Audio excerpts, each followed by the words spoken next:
Well, hello, and welcome to the Knowledge Share with Dr. Dave podcast. I'm Dr. Dave A. Cornelius, aka Dr. Dave, your host, 2 days in a row, I guess, which is going to be really cool to get into this conversation about lean portfolio management and generative adaptive practice. Just wrapping up a wonderful engagement um, where we're working in and implementing LPM for a company that does about $5 billion in revenue every year. And so that was really what prompted me to start to think about, well, what should be the next series? What should be the next thing? So I'm really excited about this new series called Guiding Lean Portfolio Management, LPM, with Generative Leadership. This series really explores the benefits of the generative adaptive practice and how that helps to implement LPM for organization who are like really focusing on for better insights into their investments to deliver products and services to get the big bang for the buck. That's what we're after.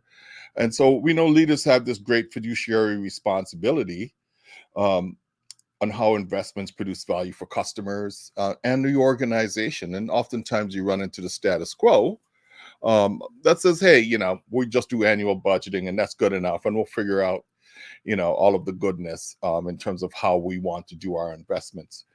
So I just wanted to quickly go over the generative adaptive practices. So there are 8 tenets, and I'll just add it up to the thing. And so what we talk about is like 8 tenets that's really involved with the abundance mindset, where the leaders believe that everyone has the potential to grow and succeed. We have focus on we, which is willing and enabled. And so leaders are really trying to create an environment that allows everyone to feel valued and empowered to contribute. And the third one is that we trust you to achieve our goals. And so we believe people could do more, right? We have great trust with our people, with our teams, and we encourage them to take ownership of the work. Number 4 is like win and lose as a team. And in this practice, failure is an opportunity to find new ways to learn and grow. And so this helps to develop a mindset that embraces successes and failures. Number 5 is partner and have conversations to learn more, right? They believe everyone has something to teach and to learn. And the best way to learn is by sharing ideas and experiences. So this is some of the tenets. And number 6 is run the experiment and evaluate the hypothesis. People are not afraid to experiment and take risk and gain new knowledge and experiences. 7 is what did we learn from failure to grow? And failure is an opportunity to learn and grow. And they believe to create a culture where people feel safe admitting mistakes, which is all good stuff. And number 8 is we're talking about fun and joy. Right? They believe people are more productive and engaged when having fun and really enjoying their work. So those are the great 8 tenets for the generative adaptive practice. And we try to use that. I'm using that as a way to guide our leadership to help implement LPM per se. Um, so, you know, I have this great expert here that's hanging out with me today.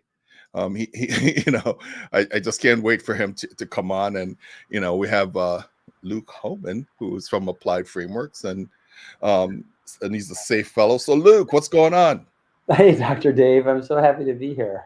Yeah, so am I. And so I always try to have fun and talk about a song or a spoken word that's inspiring you today. And some people are courageous and they hum a few songs and a few bars. Others just, provide a few words of inspiration. So I'm just going to leave that up to you. Yeah, I will save the ears of our audience from me humming or singing. I can claim skill in many areas, but musicality is not one of them. Um, I guess I would just say it's a sunny day here in California, and uh, I have an office with a lot of natural light, and so I'm feeling happy and sunny today. I love it. I love it. I mean, I live in Arizona, so it's not only sunny, it's 106 degrees. Okay, that's a little warm for me, but I get it. Yeah, yeah. It's where we live today. Nice. So a 30-second elevator pitch about yourself? I could go on and on about you, but I know that you would have a succinct way of speaking about yourself. So I'll let you do that. Well, I've been blessed to work in the Agile community since it formed way back in 2003. I helped form the first Agile conference. I've served on the board of the Agile Alliance. I've written 4 books, ranging from cognitive psychology and organizational behavior to beyond software architecture to innovation games. And now the latest book is relevant to our conversation with portfolio management, software profit streams, how to design a sustainably profitable business. I was blessed to create a company, bootstrap an enterprise software company, and then we sold that to Scaled Agile, joined Scaled Agile, worked on the framework team quite extensively in Agile product delivery and lean portfolio management competencies, was the contributed substantially to those classes, POPM, APM, and LPM for Scaled Agile. I also have a nonprofit, which I care quite a lot about, and that's everyvoiceengaged.org. And that nonprofit focuses on civic engagement and tech for good. And I think that the tech community in the world that we live in has an ability and a responsibility to create tech for good. And then my personal brand, I define as I provide positive energy to systems that need it. I've been following you for a while, and and I believe we've met at one of those conferences, over the years. But I've been following you for a while, and I love the work that you do, especially the stuff that you have going on with in the nonprofit area. Really Thank you so something much. that's near and dear to my heart. Yeah, thank you so much. And Yeah. I believe that our democratic practices and our democratic institutions are facing a bit of a rough patch right now. Yep. And we work on ways to help people find common ground and find a way to come together, which is kind of rare right now, but it doesn't have to be. And I completely align with that. So, that's why generative leadership is such an important conversation for me in Yeah. terms of how do we bring our head, hearts, hands, and habits together and to really provide some great value for everyone You in know our what I thought of community. when I saw your tree, Dr. Dave? Yeah, tell And me. I'll admit that's the first time I've seen the tree, and it's beautiful. I thought of 2 things. The first thing is apparently there's these new trees that are called fruit salad fruit trees where they Yes. graft different parts of trees together and you can kind of get different fruits from the same tree. And I thought that was brilliant the way you did that. And the second thing is, all of the things that you put in the roots of your tree. I have 4 kids, and I remember when I used to go to elementary school, and you'd go into like the 4th grade classroom, and you'd look at the walls, and you see all these positive statements about be nice and play nice and be positive. And I'm like, why can't we have all that positive stuff at work? And it was like I was in a very inspiring way. I thought the roots of that tree were like, yeah, you could put that in a 4th grade classroom and it'd be just right. Oh, of course, of course. I mean, I picked up a lot of that stuff, and even though there is some theory behind of it, I picked up a lot of that stuff when I still run my program called 5 Saturdays, working with high school students, teaching them programming, agile, Nice. all of that goodness. So I learned that from those high school students and applied it through theory as a great practice, for us to continue to follow because we tend to forget about these things, right? Yeah, and Yeah, we need to be reminded. I yeah, love it. yeah, It was for it sure. was good. Very inspiring. Well, thank you so much. Hey, let's just jump into these questions. Sure. And Sure, let's bring it. yeah, so we're going to talk about the LPM adoption roadmap, and the very first one that I want to talk about is align, right? Okay. And so when I think of the abundance mindset of a leader, how does this help, the organization going through this journey? Because it's hard. LPM is hard. Changing the organization is hard. Their mindset. How does an abundance mindset, help that organization to like paint this really compelling picture of what a thriving portfolio can be that benefits everyone? Let's talk about the abundance mindset, and then let's talk about what the meaning of alignment is Yes. from a cognitive psychology standpoint. First, you're right. We get into trouble at any level of the organization when we have a scarcity mindset. And scarcity mindset is, oh, I don't have enough money to do everything I want. But the abundance mindset is, I have an abundance of great ideas. It's like going back to your fruit tree. I've got an abundance of fruit. So what fruit do I want to eat, or what fruit do I want to pick? And so human imagination within organizations is unbounded. Our people can create the most amazing set of things, but human resources and the ability for an organization to pursue a given idea is bounded. We just don't have unbounded limit, sources of capital, and nor should we, right? If when things get into an unbounded state and we're not motivated to prioritize and pick, we actually make sloppy choices. And you can see that in Silicon Valley companies. There's a phrase in Silicon Valley where I live, and I bring a lot of the Silicon Valley mindset into lean portfolio management, is you die faster of overeating than starvation. And Yeah. what we mean is, if you take on too much capital, you'll waste the money because you're doing things in a wasteful way. Another way to say it is, first-time founders brag about how many employees they have, and second-time founders brag about how few employees they have. Meaning, we don't expand, we don't grow. So I think the abundance mindset is important to realize that we have great employees, we've got great customers, because customers are a great source of ideas, and so we have this abundance. So our job in LPM is to make investments against that abundance and figure out through experiments and hypotheses on what's important. But to do that, we do need to align. So let's talk about alignment. One meaning of alignment is that I have an accurate mental model of the priorities of my company, but more importantly, I have an accurate mental model of the people I'm working with and their priorities, and they have an accurate mental model of mine. Meaning, uh, Dave, if you and I were on the same portfolio team within that $5 billion company that you were talking about, chances are good that we would go into the meeting saying, okay, I know what my priorities are. How am I going to get funding for my initiatives? You're doing the same thing. And that's okay. That's what we're supposed to do as leaders. We're supposed to advocate for our initiatives.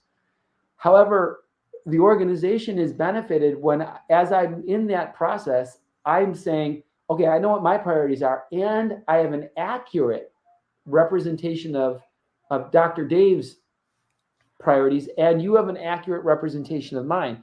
And I think that that's a step that we often miss in LPM. In that alignment step, we tend to assume that we know alignment around our priorities because we see the strategic priorities of LPM, and we assume that those strategic priorities are isomorphic to the individual business leader priorities. That's not always the case. And so we need to invest time in that alignment to say, okay, what is most important among the group? And now once I know what's important in the group, and individually and collectively, then I can go through the, how do I make investments in specific initiatives, because I know from an abundance mindset, I'm going to have a lot of good ideas, and I'm going to be resource constrained in what I can pursue. I mean, that is brilliant. That's exactly right. I mean, I love the way you frame that out in terms of making sure there's there's also alignment between all of the members who are the stakeholders, and having those conversation in terms of understanding what we all need, and we're all seeking. That's really brilliant the way that's. Yeah, imagine you're working for that large company, and you have a belief that the strategic initiative of the company is to grow from 5 billion to 8 billion in 3 years. Yeah. Okay, great. Well, you might believe that the right way to implement that is to expand in Latin America. And I might believe that the right way to implement that is to generate new offerings for our existing large customers. Both are valid approaches to achieve the objective, but imagine that you and I are starting to discuss like which of the ideas we want to fund. I'm going to fund a very different set of ideas, not from a perspective of being right or wrong, but from a perspective that we haven't aligned. And what we need to do is we need to talk about as a team, as a business leadership team in LPM, okay, we have this objective. How do we generate alignment on how we want to achieve the objective, our expression of initiatives and work? And you might make a better case than me, and therefore I can align with you and say, you know, you're right, Dr. Dave. We should be investing 40% of our portfolio budget into expanding into Latin America. However, I still think that we should have 15% for new product development for specific North America clients. And you could say, yeah, I could support that allocation, as opposed to fighting over the allocation without realizing what the higher level goal is. And certainly, you know, one of the things that we run into, we're trying to do LPM implementation. Oftentimes, the leadership, at different levels, begin to feel overwhelmed, right? With this shift and this change, this new language, this new way of thinking, and so, what it's like? How does the abundance mindset, how do we leverage the strengths and the capabilities within the organization, so we can make the transition a little smoother? Because it could be very rough and bumpy, right? It can be. I've often asked, what are the root causes of failure in adopting new practices like LPM or like some other lean agile ways of working? And most of the time, the root cause of failure is impatience Yeah. from various people, or and in this case, it's a scarcity of time. We talk about the abundance mindset. This one is a scarcity of time. And let me give you a different example. I'm used to be a health fitness instructor, a trainer at gyms, and people would say, oh, it must be hard to work with very fit people. I'm like, no, super fit people are easy to work with. You toss them anything and they'll do it.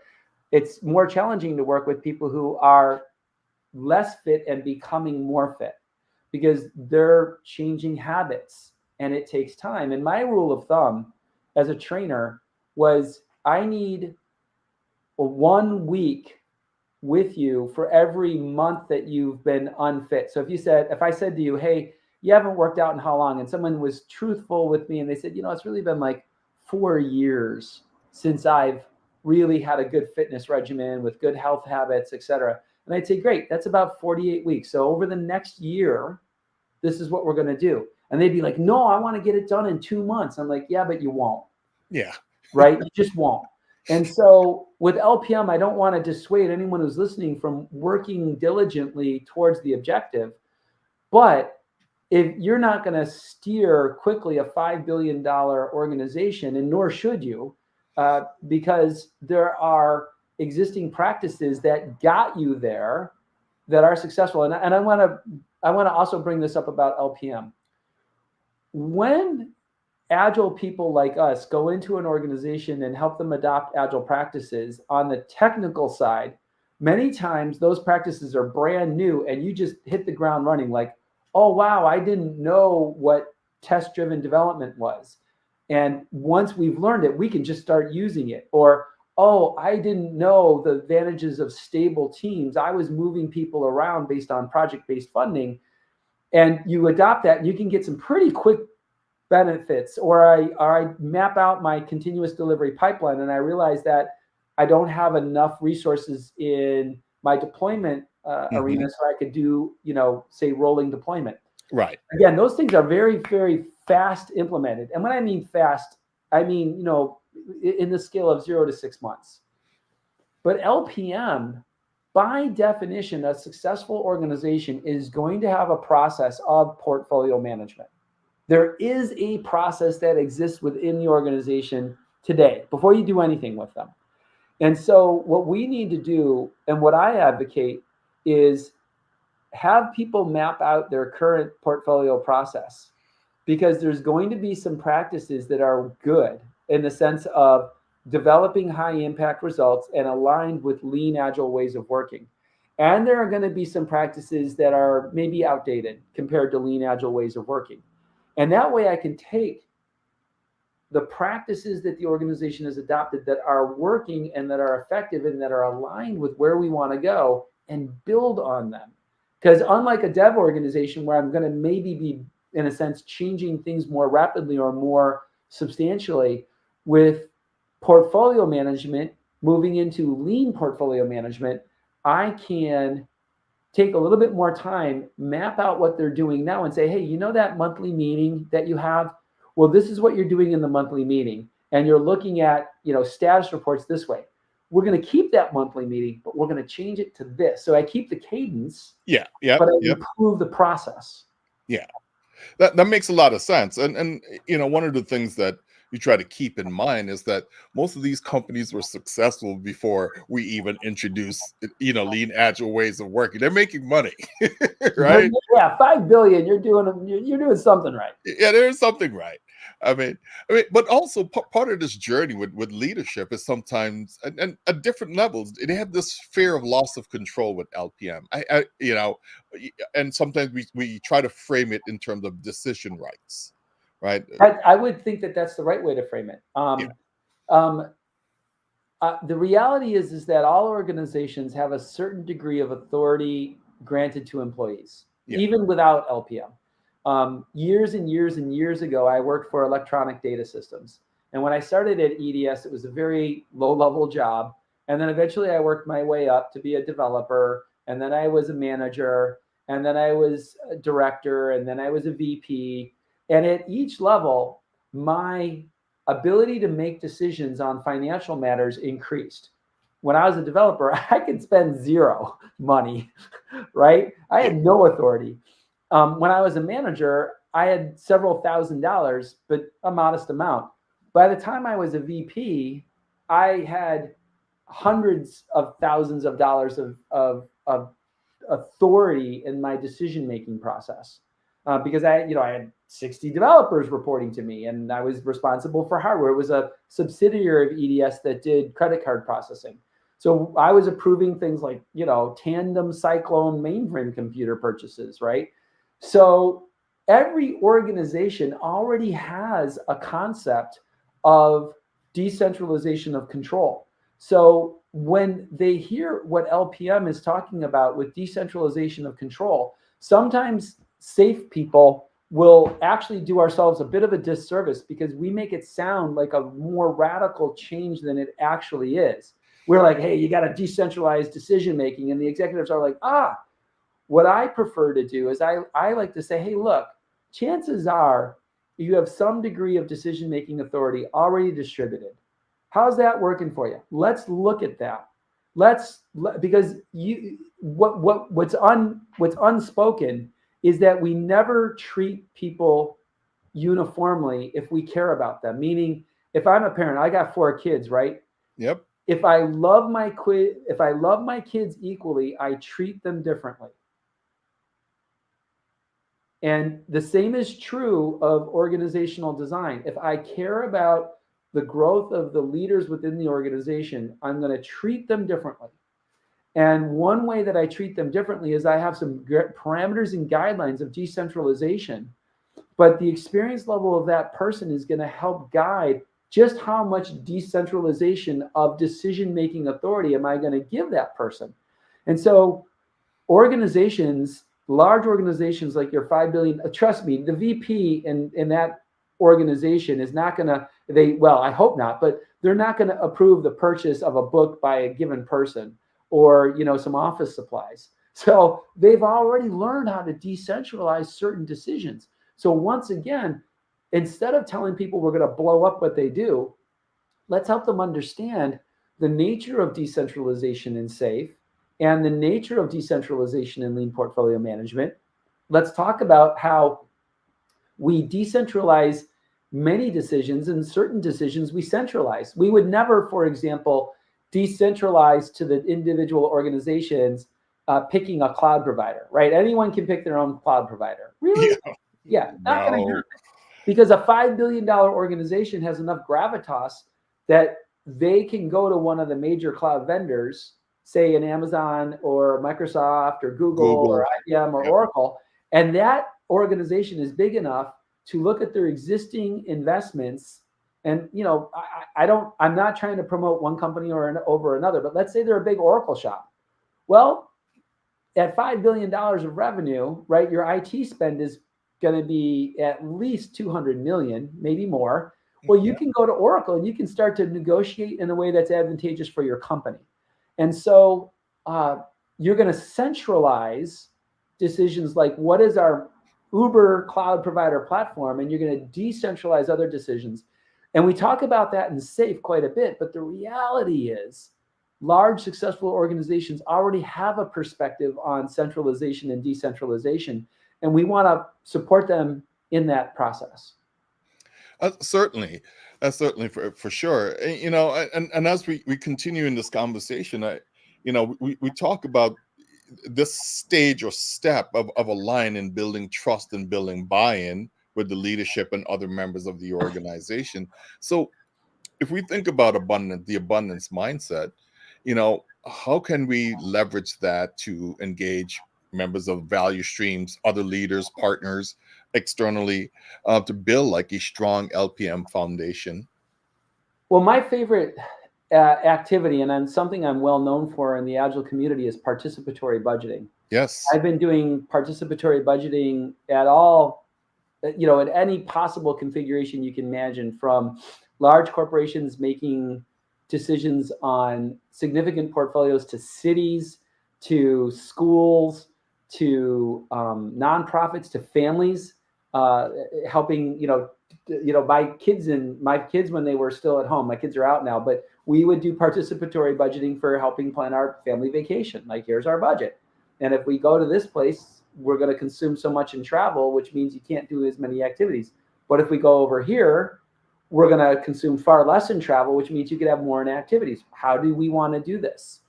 And these choices on limited resources matter. And so how can an organization accomplish the goal that you just outlined, in a sense, engage more people in the organization? And of course, I'll be the first to say that we're not engaging everyone, because not everyone has the background, ability, or knowledge, experience to contribute to the decision making. Meaning, if I'm looking at my IT investment initiatives, and within a corporation, I probably want to exclude all my contractors and consultants because they might be self-interested.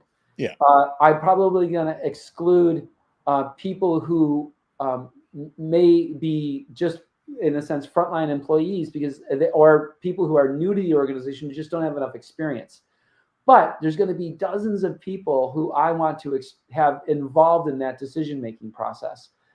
Participatory budgeting is your best avenue to engage a large number of people within the corporation, and it provides data. Now, some organizations will do participatory budgeting where they're handing over, in a sense, budgetary authority to other people.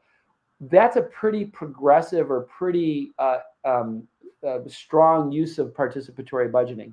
A much safer way and a much more comfortable way for leaders to get started with participatory budgeting is invite your managers, directors, senior directors to participate in participatory budgeting forums, but use their feedback as market research. And it's an internal market research. So, and an example, I'll give you a really concrete example. We worked with a company, B-Win Party, in Europe, not well known in America, but a multi-billion-dollar gambling and gaming company. So they do like real-time sports betting, they do poker, they do casino games like roulette, all online.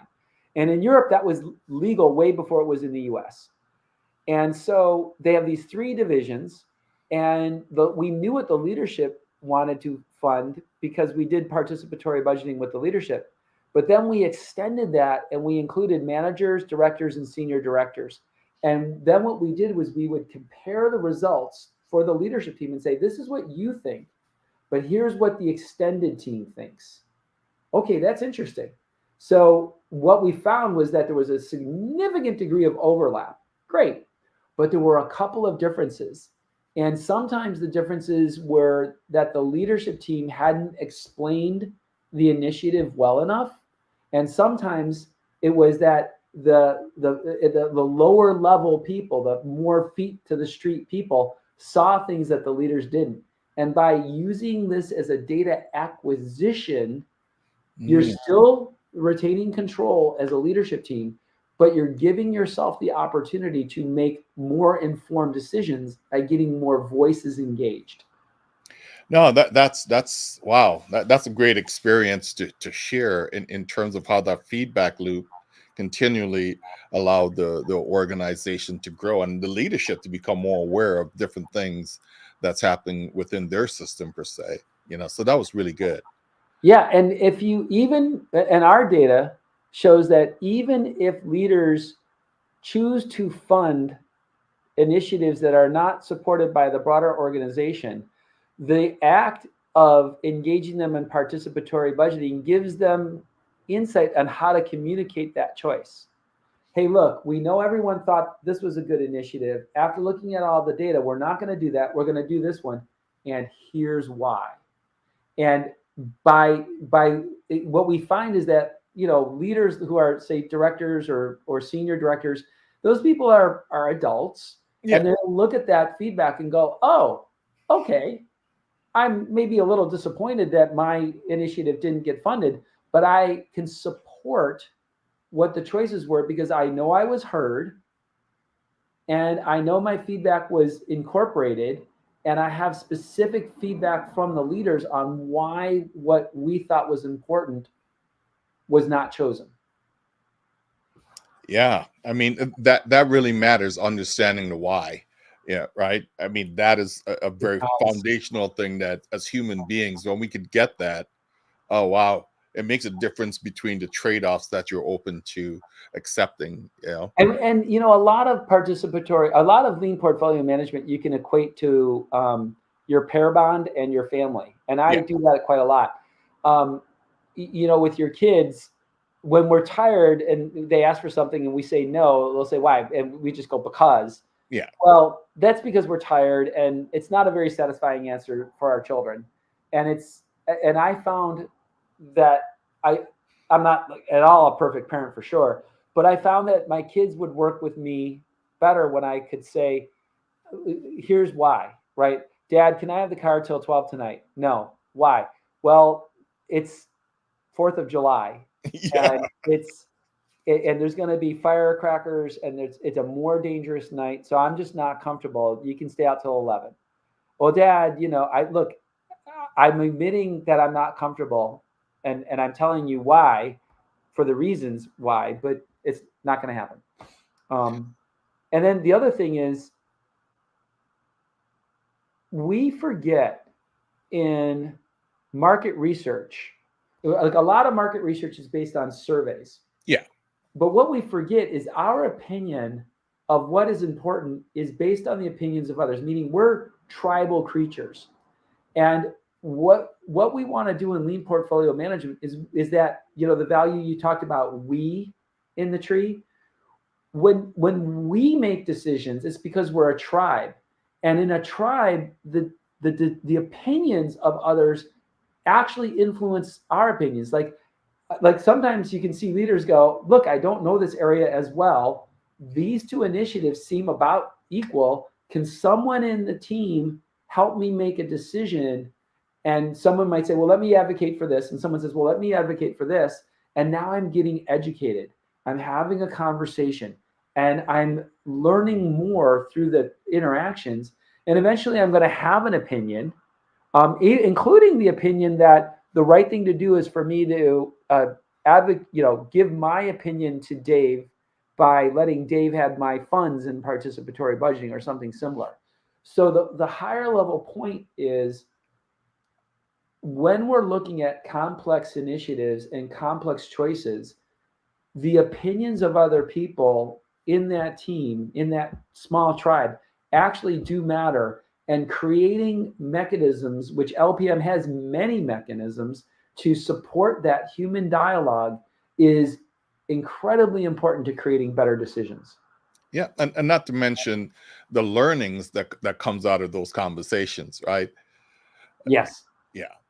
So when since LPM itself, it's a change initiative, right? So, and we know change is like, it's daunting, right? And so when you think about it, How can leaders leverage the abundance mindset to break down this whole LPM implementation into, these manageable steps that we could chew and digest, so we could celebrate some wins and just keep momentum going? Because LPMs, it starts off yay, and then, right? Yeah, well, that's partly because the timescales of organizations are generally annual for their LPM practices or their portfolio practices, because we have annual budgeting Yeah. and quarterly reporting. And especially for it's highly likely that your $5 billion client is a public company, because Yep. there's not a lot of private $5 billion revenue companies. And so there's fiduciary responsibilities, as you mentioned. There's reporting responsibilities, there's disclosure responsibilities, there's forecasting responsibilities. So that all influences how an organization is going to make decisions on LPM. My preferred process for adopting LPM is to start with the solutions that the portfolio is managing. I do recognize that SAFE says start with the value streams.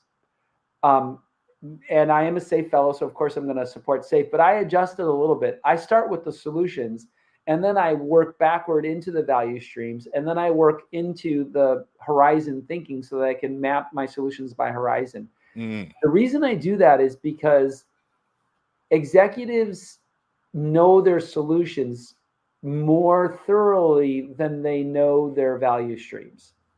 And they know what they know three questions for their big solutions: what the solution is, who's using it, and what is its economic impact in the company. Like those three things executives tend to know in their head.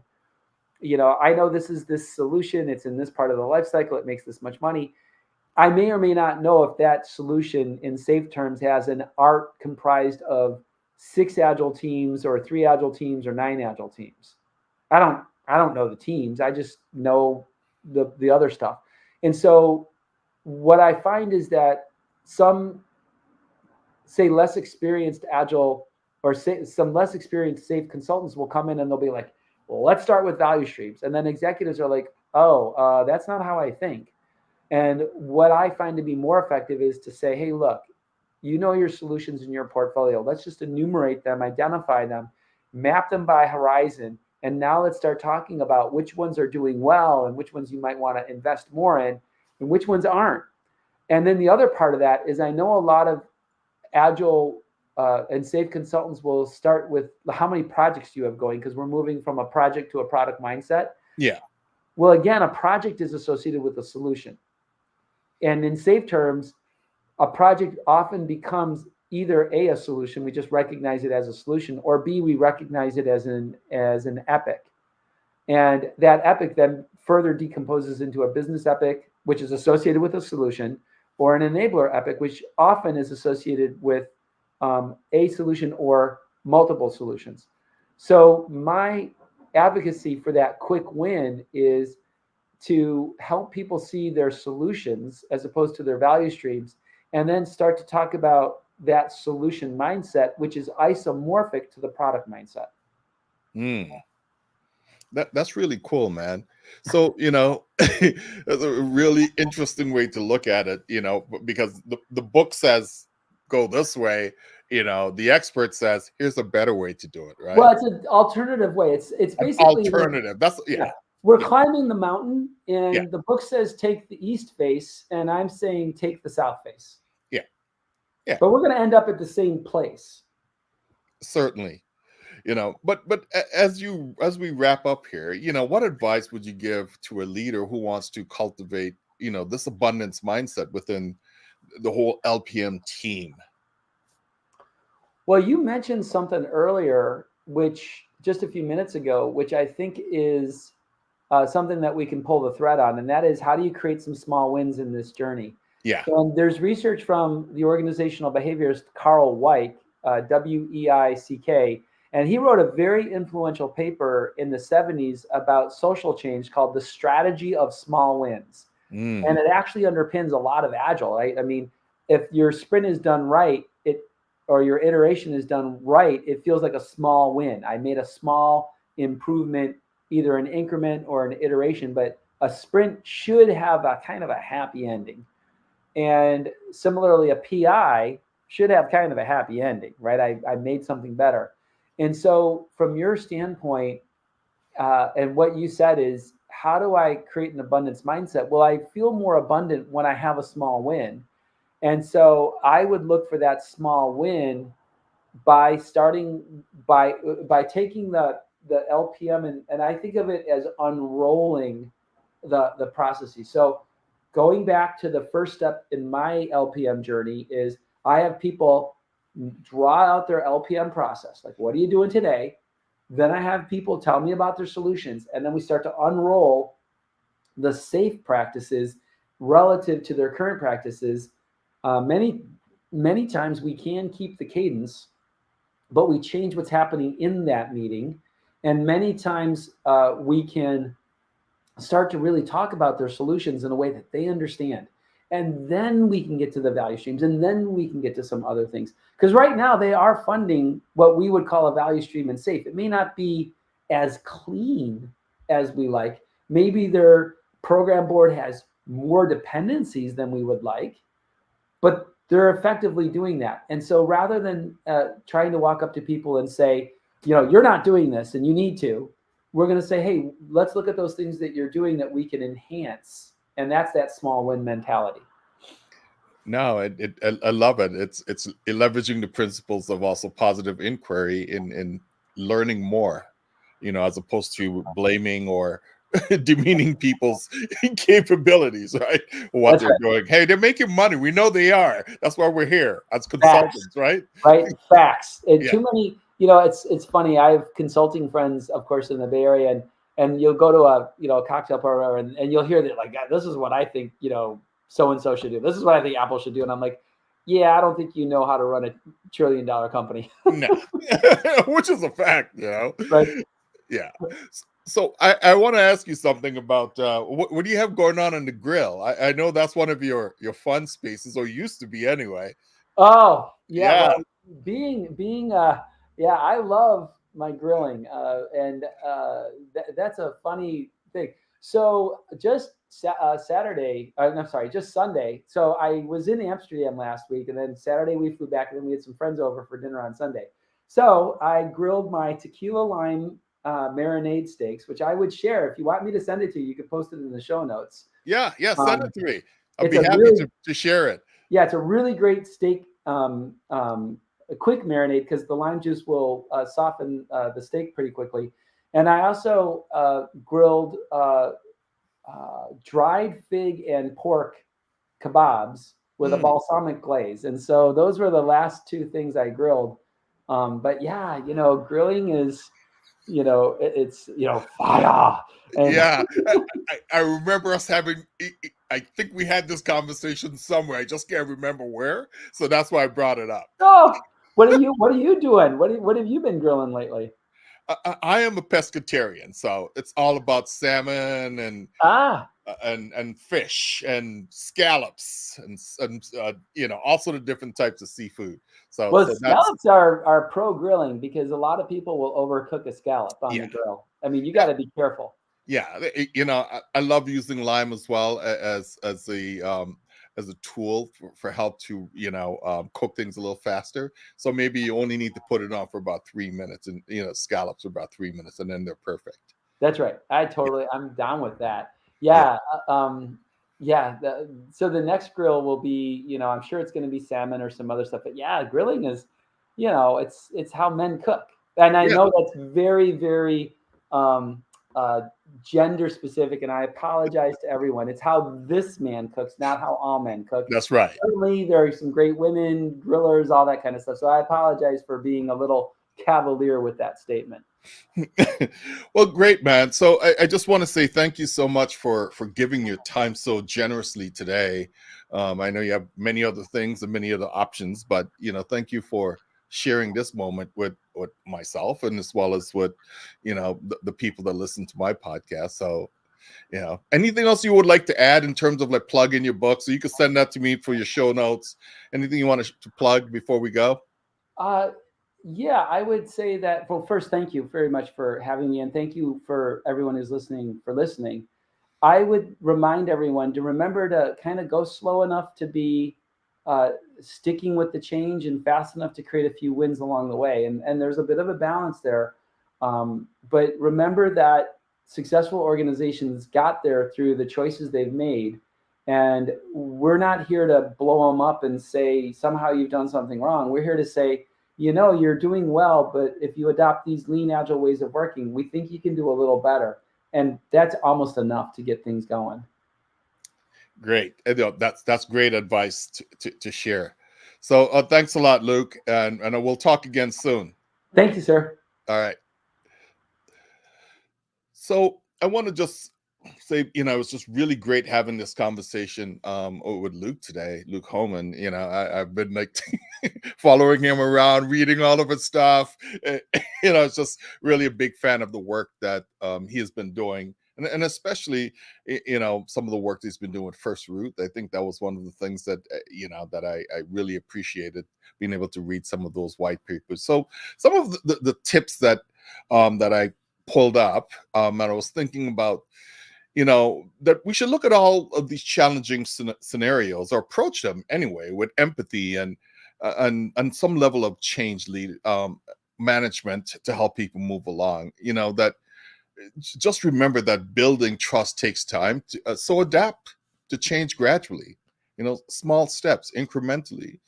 Make sure that trust is a foundation in this journey, so that when we engage the executive sponsor to open doors and advocate for us, and especially if we're not in a position of trust, we should be able to just say, can we go slowly? Can we do small increments?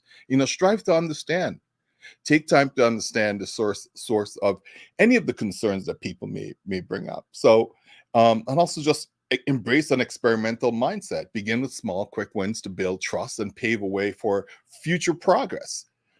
Foster mutual trust. After listening to their concerns, just engage them in activities and make progress visible. So, look, as we come to an end of this enlightening conversation today, remember that an abundance mindset is not just an approach, but a transformational journey for leaders and organization to go on a journey, and especially go on a journey with LPM, with Lean Portfolio Management. Um, and we know, as leaders, as you're trying to bring on this new way of working, it's naturally, it's going to feel overwhelmed, right? You're going to feel that there's challenges that's involved. So just take small but significant steps to a change, and you can build this great culture of trust and collaboration within your team, your peers, and also your partners. I want to bring partners up because that's really important. And we want to ultimately achieve success in this LPM implementation. So next time, and the Null Share with Dr. Dave podcast, we're going to explore some more of the generative adaptive practice, which we call focus on willing and enabled. And we are going to talk about how do we change the organization to start to thinking about how do we organize around the flow of value. And so we'll just have some different conversation with another expert, of course. I just like to tell you that Null Share with Dr. Dave, the podcast, is available on Spotify, Apple, Audible, and many other places where you get your podcast. Hey, check out my latest book, Generative Leadership to Thrive. And there's a great story in that book about Ashanti Mwendo. It's a woman who's leading a tech company, which is very rare. And you can find that book on Amazon.com as Kindle, Audible, and print. And just thank you for listening. And remember, every step taken within an abundance mindset is a step towards a thriving generative organization. So thank you, and we will talk soon. We all have something to share. No share with Dr. Dave.